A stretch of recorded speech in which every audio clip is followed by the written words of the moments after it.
ನಮಸ್ಕಾರಗಳು ವೀಕ್ಷಕರೇ, ಇವತ್ತಿನ ವಿಡಿಯೋ ನೋಡುತ್ತಿರುವ ನಿಮಗೆಲ್ಲರೂ ಸ್ವಾಗತ. ಇವತ್ತಿನ ಟಾಪಿಕ್ ಏನಂತ ಹೇಳಿದರೆ, ಹೊಸದಾಗಿ ಯಾರೆಲ್ಲ ರೇಷನ್ ಕಾರ್ಡನ್ನು ಮಾಡಿಸ್ಬೇಕಂತ ಅಂದ್ಕೊಂಡಿದ್ದೀರೋ ಅವರಿಗೆ ಗುಡ್ ನ್ಯೂಸ್ ಅಂತಲೇ ಹೇಳ್ಬೋದು.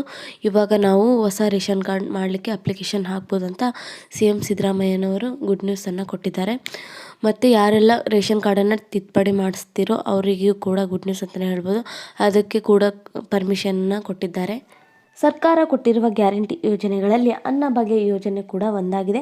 ಗೃಹಲಕ್ಷ್ಮಿ ಯೋಜನೆಯ ಪ್ರಯೋಜನಗಳನ್ನು ಪಡೆದುಕೊಳ್ಳಲು ರೇಷನ್ ಕಾರ್ಡ್ ಬೇಕೇ ಬೇಕು. ಸಾಕಷ್ಟು ಜನರು ರೇಷನ್ ಕಾರ್ಡ್ ಇಲ್ಲದ ಕಾರಣದಿಂದ ಗೃಹಲಕ್ಷ್ಮಿ ಯೋಜನೆಯ ಹಣವನ್ನು ಪಡೆದುಕೊಳ್ಳಲು ಅವರಿಗೆ ಸಾಧ್ಯವಾಗುತ್ತಿಲ್ಲ. ಸಾಕಷ್ಟು ಜನ ರೇಷನ್ ಕಾರ್ಡ್ ಇಲ್ಲದ ಕಾರಣದಿಂದ ಆ ಯೋಜನೆಯನ್ನು ಪಡ್ಕೊಳ್ಳಿಕ್ಕೆ ಆಗ್ತಾ ಇಲ್ಲ ಅಂತಲೇ ಹೇಳ್ಬೋದು. ಹೊಸದಾಗಿ ರೇಷನ್ ಕಾರ್ಡ್ ಅಪ್ಲಿಕೇಶನ್ ಹಾಕೋಕ್ಕೆ ಯಾರಿಗೆಲ್ಲ ಪರ್ಮಿಷನ್ ಇದೆ ಎಂದರೆ, ಈಗ ತಾನೇ ಮದುವೆ ಆದ ಹೊಸದಾಗಿ ಸಂಸಾರ ಆರಂಭಿಸಿರುವ ದಂಪತಿಗಳಿಗೆ, ಕುಟುಂಬದಿಂದ ಬೇರೆಯಾಗಿ ಜೀವನ ನಡೆಸುತ್ತಿರುವ ದಂಪತಿಗಳಿಗೆ ಅರ್ಜಿ ಸಲ್ಲಿಸಲು ಅವಕಾಶವನ್ನು ನೀಡಿದೆ.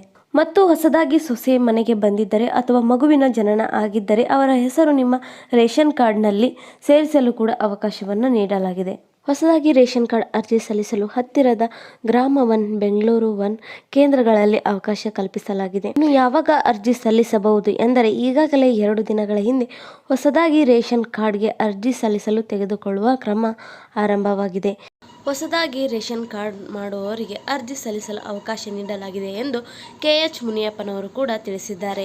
ಈ ವಿಡಿಯೋ ನಿಮಗೆ ಇಷ್ಟವಾಗಿದ್ದರೆ ಲೈಕ್ ಮಾಡಿ, ಶೇರ್ ಮಾಡಿ. ಇನ್ನು ನಮ್ಮ ಚಾನಲ್ಗೆ ನೀವು ಸಬ್ಸ್ಕ್ರೈಬ್ ಆಗಿಲ್ಲ ಅಂದರೆ ಕೂಡಲೇ ಸಬ್ಸ್ಕ್ರೈಬ್ ಆಗಿ ಅಂತ ಹೇಳ್ತಾ ಇವತ್ತಿನ ವಿಡಿಯೋ ಮುಗಿಸ್ತಾ ಇದ್ದೀನಿ. ವಿಡಿಯೋ ನೋಡಿದ್ದಕ್ಕಾಗಿ ಧನ್ಯವಾದಗಳು.